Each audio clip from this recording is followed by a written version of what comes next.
DW Africa Link. Imagine if Nigeria had its own national airline. Well, once upon a time, they actually did. Nigeria Airways, established in 1958, was not just an airline, but a symbol of national and African pride. However, it is no longer in operation after being liquidated in 2004. The country has been striving to revive its national career, but has been encountering numerous challenges and setbacks.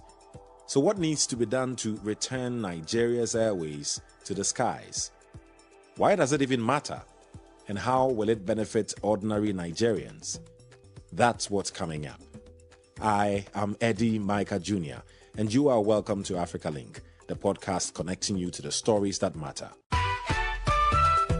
Africa Link, every weekday here on DW. At its peak, Nigeria Airways boasted a fleet of over 30 aircraft. But by the time of its closure, it was left with only one operational aircraft. However, all hope may not be lost.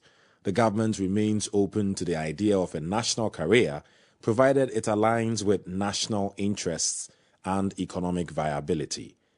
The potential benefits of a national carrier are vast, offering hope for a brighter future in the skies.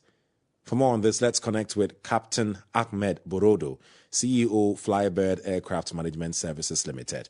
He's also a director at Flybird Aviation GmbH, that's an aviation services company in Europe. Welcome, sir. I also have with me Ben Shemang, who is our correspondent in Abuja, Nigeria. Hello, Ben.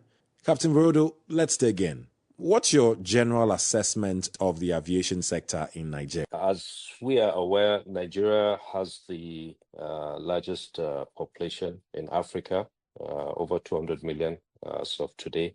And then we probably have just about 3 airlines now that are fully functioning. I think Abom Air, Air Peace, and then you have Max Air and Rano Air. But as it is now, the airlines are unable to meet the demand. They don't have enough capacity. They don't have enough fleet to carry the passengers. The major challenges airlines in Nigeria have been facing have to do with the high operating costs. You also have inconsistent policies, poor infrastructure, also the high debt burden the airlines are facing, as well as economic instability, you understand, because a lot of the transactions, the things the airlines do, their costs are associated with the dollar, looking at about 75% of their cost are dollar denominated. There's been a lot of talk about Nigeria not having a national carrier, talk about Nigerian Airways. And somehow people find it a big deal. What's the big deal, really, that Nigeria doesn't have its own airline? It has to do with national pride, because you find that most countries have successful airlines, national carriers, especially Europe, from America, and some parts of Africa. And so it has to do with national pride. And then when we look at ourselves compared to other countries that have successful national carriers, we wonder why we are yet to have something up and running as well. So it's just for national pride. Now, I know a lot of Nigerians. One thing for sure is that they are very proud people. So I'm not sure how not having a national carrier reduces that pride, unless there's more to it than just pride. What is the advantage of having a national carrier? What would it do for Nigeria? Economic growth, especially if you look at the volume of transactions related to flying the international airlines. I think last year alone, we had to repatriate almost, $1 billion, And so that is the Forex. It's putting a large burden on the Nigerian economy. Right. Ben Shemang, let me come to you. We've heard everything that the captain has said. You have also been quite vocal about the fact that Nigeria has not got a national carrier. What do you make of the situation now? Honestly, Nigeria needs this national carrier, just like the captain said, in terms of this pride in within the Committee of Nations. Even when aeroplanes or aircraft generally are parked somewhere, and news comes out standing Air Nigeria of something, you are making a statement in such countries. In terms of international relations, when you fly around, anybody sees, oh, this is Nigeria. And if you also look at the array of employment that thing will create, is huge as in huge.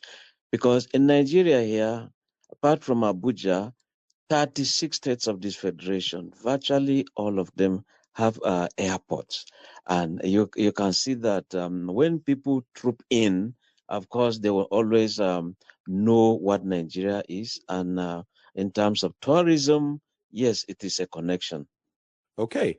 So there's been different attempts, Ben, for Nigeria to invest in its own national career. A lot of money has been spent on it. The closest we came to that was, quite a fraudulent allegation or allegations of fraud that were meted out to basically someone during the end of former President Buhari, when it was announced that basically there was a carrier that entered Nigeria with the Nigerian colors, and it was sort of being presented as Nigeria's national carrier.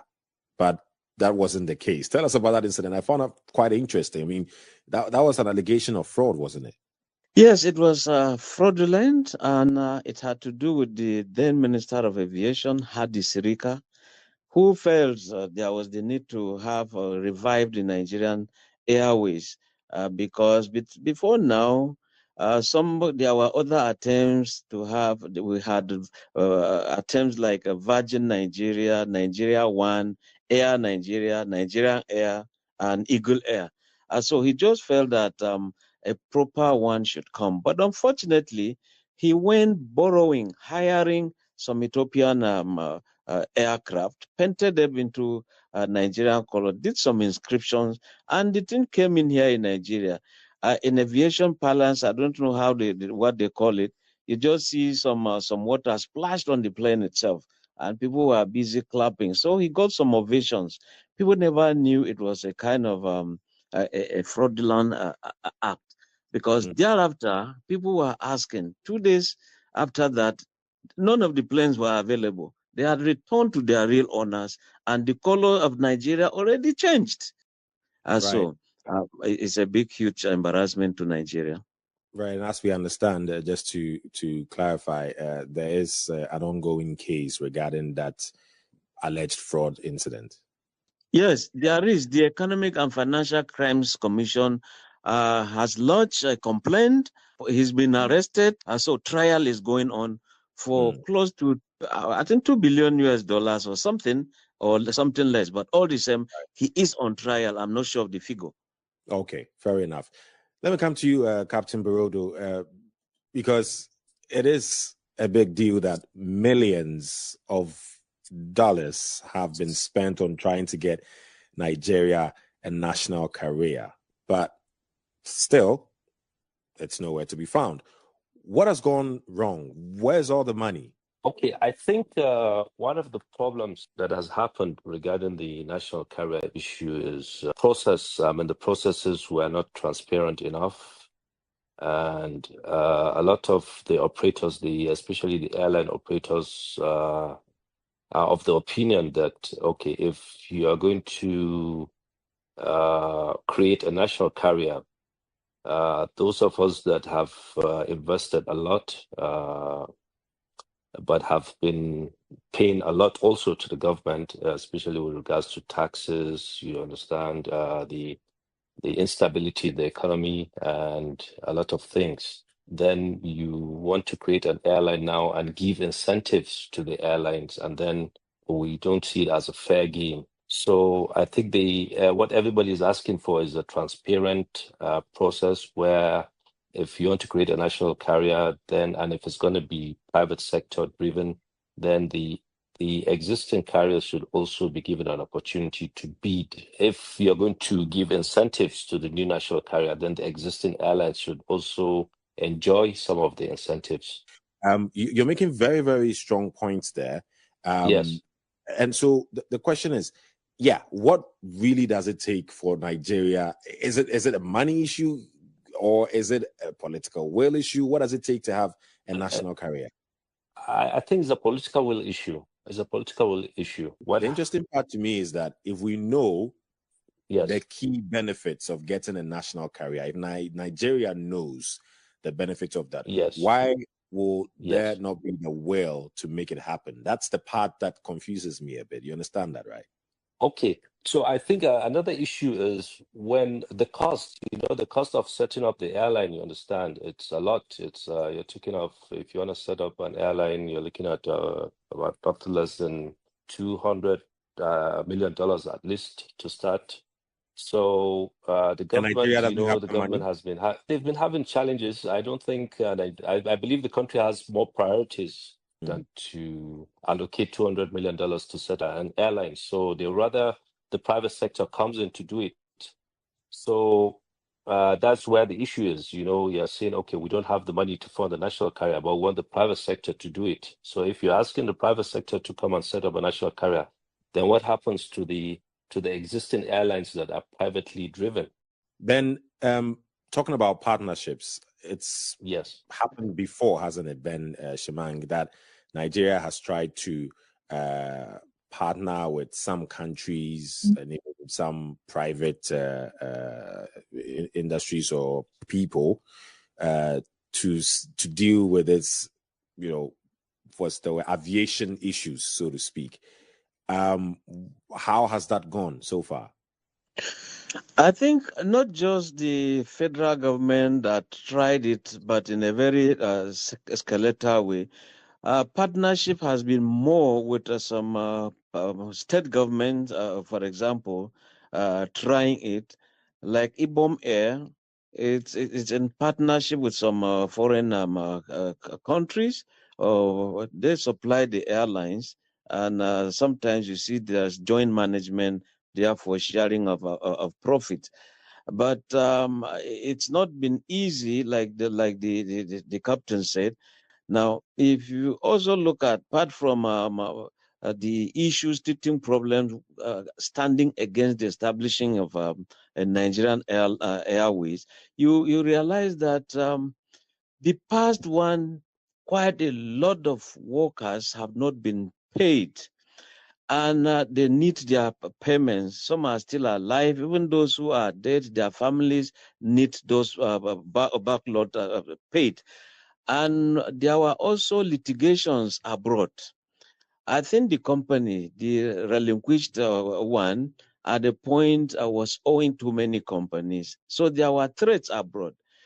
When they started first, some aeroplanes landed in some other countries, and there were some court cases. You could impound those aeroplanes till payments are done.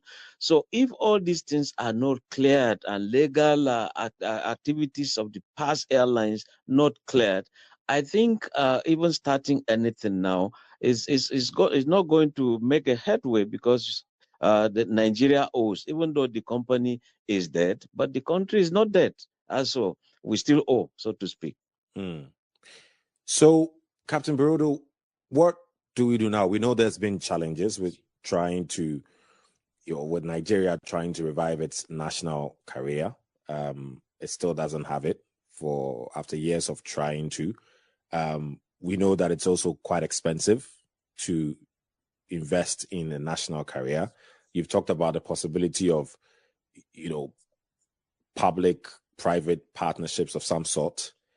Is that the way to go now, or what do you recommend if indeed it is key for Nigeria to have a national carrier?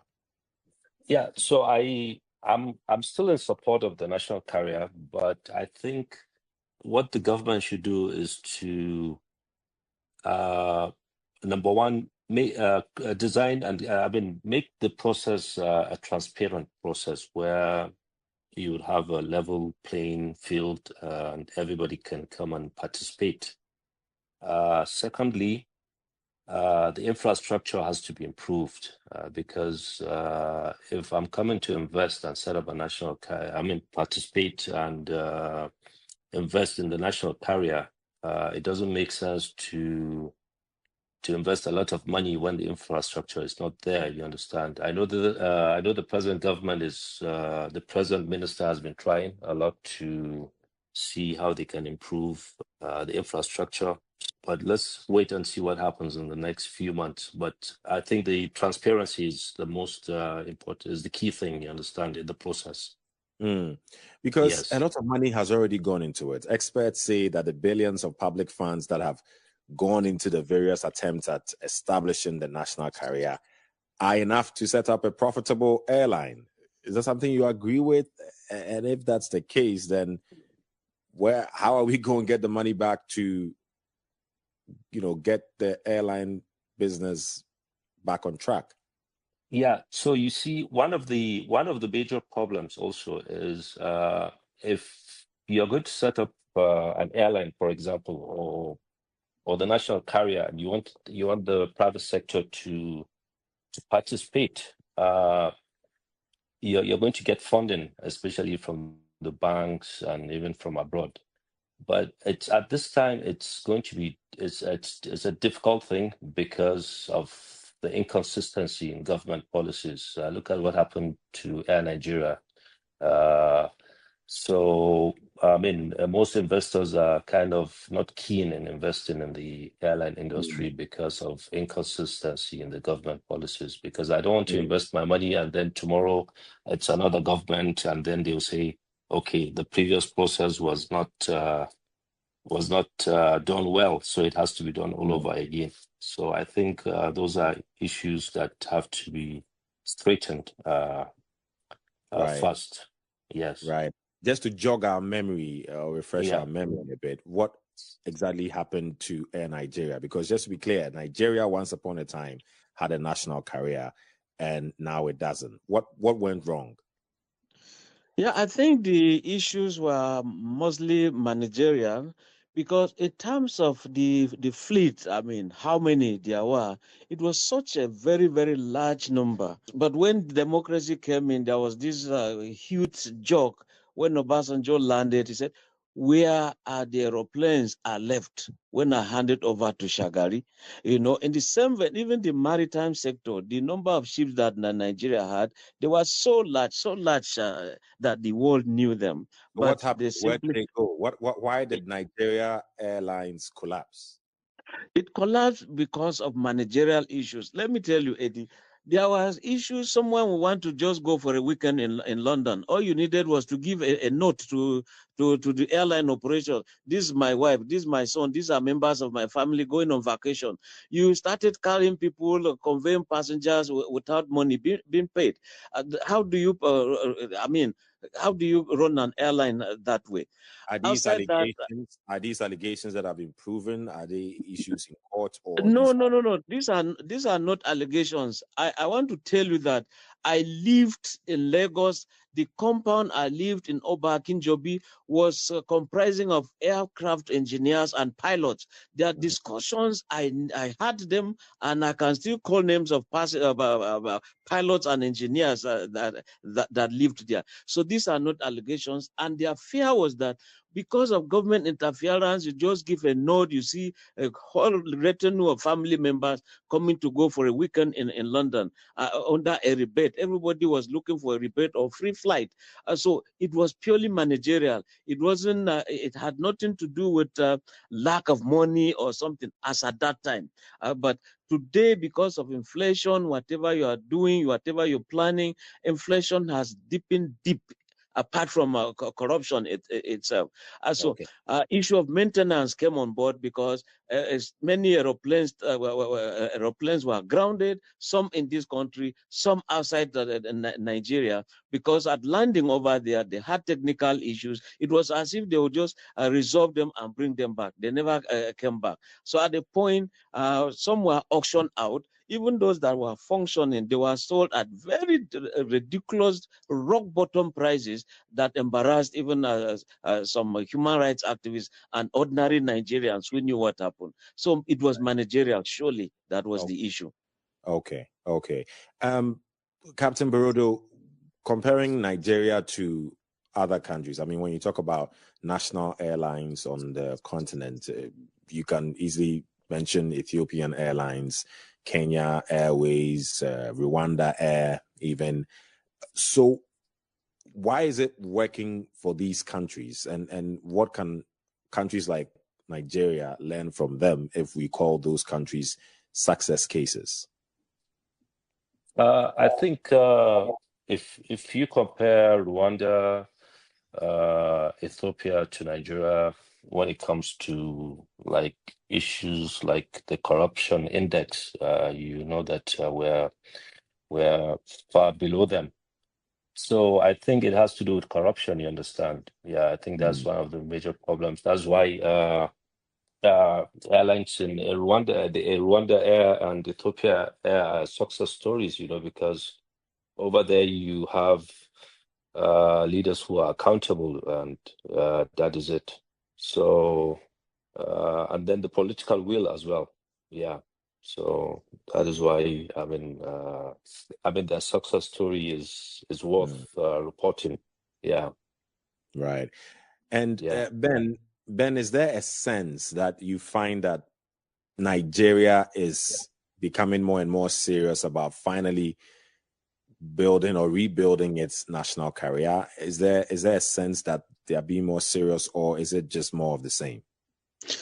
Yeah, the fact that the permanent secretary of the Ministry of Aviation and Aerospace Development, talking of Ibrahim Abubakar Kana, he brought that idea just about 3 days ago. I said there's the need to revive this.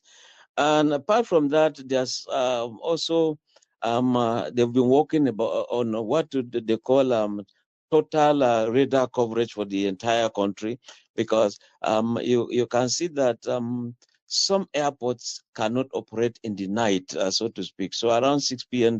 they just shut down. Should there be any emergency plane to land somewhere, you don't see that they don't. So they are now trying to wake up all of this, and also trying to ensure that the ideal thing is done. And some people now say, oh, yeah, there appears to be a test run of this, because there is Air Peace that now goes to London. But even in that, you could see that they are denying that Nigerian airline of a space to land in Heathrow. They've given them a local airport far off there, you know. So these are things that the Minister of Aviation is also trying to correct, talking of Festus Keyamo.